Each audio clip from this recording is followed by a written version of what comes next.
এক মাসে আসলে এই সরকারের সামনে অনেক চ্যালেঞ্জ আমরা দেখেছি। সেই সাথে আমরা এটিও বলতে দেখেছি যে আসলে গত সরকার বাংলাদেশকে যে ভঙ্গুর অবস্থানে রেখে গেছে সেখান থেকে বের করে নিয়ে আসাটা অবশ্যই কষ্টকর, কিন্তু শেখ হাসিনার এই ধরনের অপরাধে যারা সহযোগিতা করেছেন তাদেরকেও তো আমাদের খুঁজে বের করে শাস্তির আওতায় আনতে হবে কি না? একটা শরীর থেকে যেমন দূষিত রক্ত বের করে দিতে হয় মানুষকে সুস্থ করতে হলে, একটা রাষ্ট্রেরও তাই। আপনার বাংলাদেশ রাষ্ট্র থেকে দূষিত রক্ত বের করতে হবে। এটি খুব কষ্টের, এটি একবারেই হয়ে যাবে তা না, কিন্তু এই সরকারকে এই ব্যাপারে জিরো টলারেন্সে থাকতে হবে। সেই ক্ষেত্রে আপনি যেমনটি বলছিলেন যে যারা সহযোগিতা করেছে তাদেরকে আপনি চিহ্নিত করেন, তাদের বিকল্প দাঁড় করান এবং নিজ থেকে মানুষকে সামনে তুলে আনেন এবং তাদেরকে বিদায় করে দেন।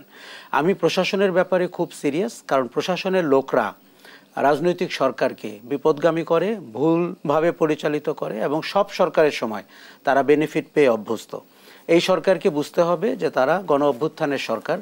এই সরকারের কোনো সাংবিধানিক পরিস্থিতি নাই, বাধ্যবাধকতা, কাজে তাদেরকে আরও হাত খুলে সাহস নিয়ে জনগণের শক্তিতে ভর করে আপনি সম্প্রতি ভেবে দেখেন পৃথিবীর আর কোন সরকারকে আপনি বলবেন রাজপথের জনগণের ম্যান্ডেটের ভেতর দিয়ে ক্ষমতা নিয়েছে। আচ্ছা, এবার আমি বলি যে আপনাকে অর্থনীতির মতো জায়গায় যেখানে আপনি দেখেন গত সরকারের 3টি বড় স্ক্যান্ডালাস সেক্টর ছিল, banking and finance, energy sector এবং আইসিটি, যেটাকে তারা ডিজিটাল বাংলাদেশ বলতেন। ব্যাংকিং অ্যান্ড ফাইন্যান্সে যদি আমি বলি আপনাকে শুদ্ধিকরণ করতে হবে একাডেমিকভাবে। দেখেন শুধু এস আলমকে দেখিয়ে এবং তারপরে এস আলমের গাড়ি নিয়ে কে চলে গেল, আমরা যেন প্রতিদিনের অ্যাডহক ঘটনায় বিভ্রান্ত না হই। আপনি যদি বাংলাদেশ ব্যাংক প্রতিষ্ঠানটিকে দেখেন তার শুদ্ধিকরণ করতে হবে একেবারে উপর থেকে নিচ পর্যন্ত। আমি বলি প্রতিষ্ঠানটি দুর্নীতিতে আক্রান্ত। বাংলাদেশ ব্যাংকে কোনো কাজ হয় না আপনি যদি সেখানে টাকা পয়সা লেনদেন না করেন। শুনতে আমাদের ভয়ঙ্কর মনে হচ্ছে যে কেন্দ্রীয় ব্যাংক যে নীতি প্রণয়ন করবে সে এতটা দুর্নীতিবাজ। আপনি আগে ডেপুটি গভর্নরের দুর্নীতি দেখেছেন, এক্সিকিউটিভ ডিরেক্টরদের দুর্নীতি দেখেছেন, জিএমদের দেখেছেন, এমনকি গভর্নরের দেখেছেন। আগে এমন একজন গভর্নর ছিল উনি ওনার জন্য পদক খুঁজে বের করতেন পৃথিবী থেকে। গভর্নররা পদক পায় আমরা জানতাম না, ওই দুর্নীতিগ্রস্ত গভর্নরকে দিয়ে আমরা জানলাম এবং ওখান থেকে আপনার $80 মিলিয়ন মতো আপনার কিন্তু চুরি হয়ে গেছে। আচ্ছা, যেটি করতে হবে, দেখুন গভর্নর আপনি নিয়েছেন আমাদের অন্যতম সেরা অর্থনীতিবিদকে, যিনি IMF-এর সাথে আগে কাজ করেছেন, আহসান মনসুর, কিন্তু আপনি এখন ডেপুটি গভর্নর নিচ্ছেন ওই ভেতর থেকেই, সেই দূষিত রক্ত থেকে। তাহলে কি হলো? আপনাকে ডেপুটি গভর্নর নিতে হবে বাইরে যারা ট্যালেন্টেড মানুষ আছেন, এমনকি প্রাইভেট সেক্টর থেকে।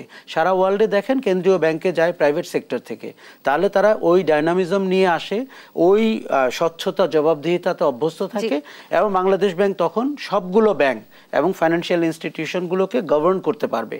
আপনি প্রাইভেট সেক্টর ব্যাংকগুলোকে দেখেন, যেমন করে এস আলমের হাত থেকে 8টা ব্যাংককে মুক্ত করা হয়েছে, অন্য ব্যাংকগুলোর মালিকানা আমরা দেখেছি কি করে তারা কম্বল নিয়ে টাকা নিয়ে গণভবনে যেতেন, রাইট? আচ্ছা, সেই জায়গাটাতে আপনি ফাইন্যান্স অ্যান্ড ব্যাংকিংকে এভাবে শুদ্ধিকরণ করেন।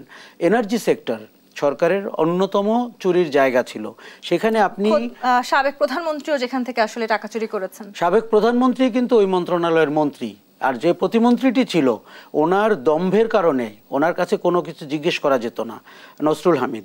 কাজে আপনি ওখানে কন্ট্রাক্টগুলোকে রিনিউ করেন। আশরাফ ভাই, স্যার অনেক ধরনের উদ্যোগের কথা আপনিও বলছেন বা এই সরকারও আসলে নেওয়ার চেষ্টা করছে, কিন্তু অন্তর্বর্তীকালীন সরকারের পরবর্তীতে আসলে নির্বাচনের মধ্য দিয়ে যে সরকার আসবে তারা তো নতুন সরকার হতে যাচ্ছে বাংলাদেশের, তারা এই পদক্ষেপগুলো গ্রহণ করবে কিনা, তারা এই আইনগুলো রাখবে? তো আমি আশা করি রাখবে, এবং কেউ যদি জুলাই অভ্যুত্থানের মেসেজ পেয়ে থাকে তার সাহস হওয়ার কথা না এর বাইরে কিছু করার।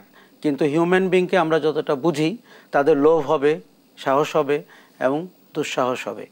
সেজন্য যেটি করতে হবে, আপনি ধরে নেন রাজনৈতিক সরকার বা নির্বাচিত সরকার অনেক কিছু বরখেলাপ হবে, কথা রাখবে না।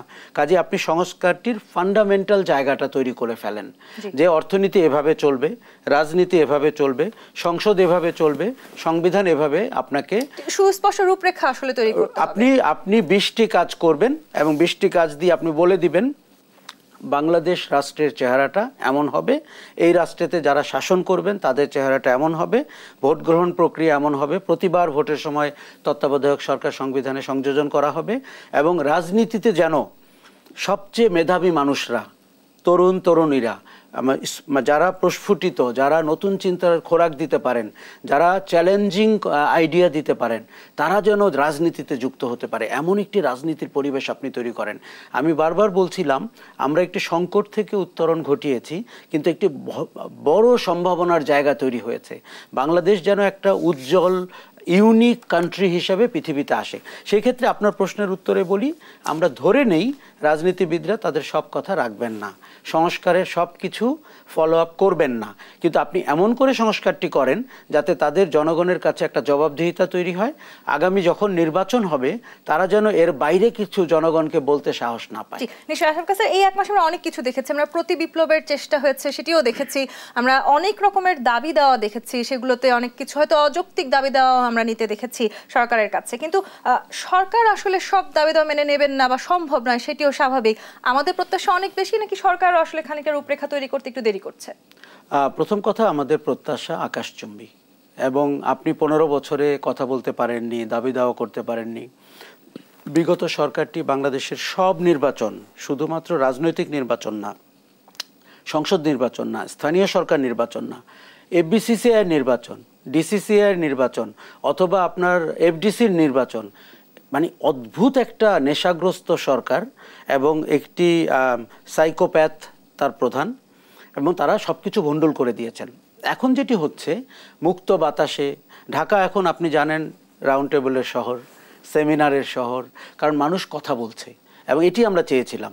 ওই আফসোস লীগ বা আওয়ামী লীগ তারা বলছে না আমরা কেমন স্বাধীনতা চেয়েছিলাম, আমি বলছি আমরা এমন স্বাধীনতা চেয়েছিলাম। আচ্ছা, এখন যেটি করতে হবে যে আপনার এই সরকারের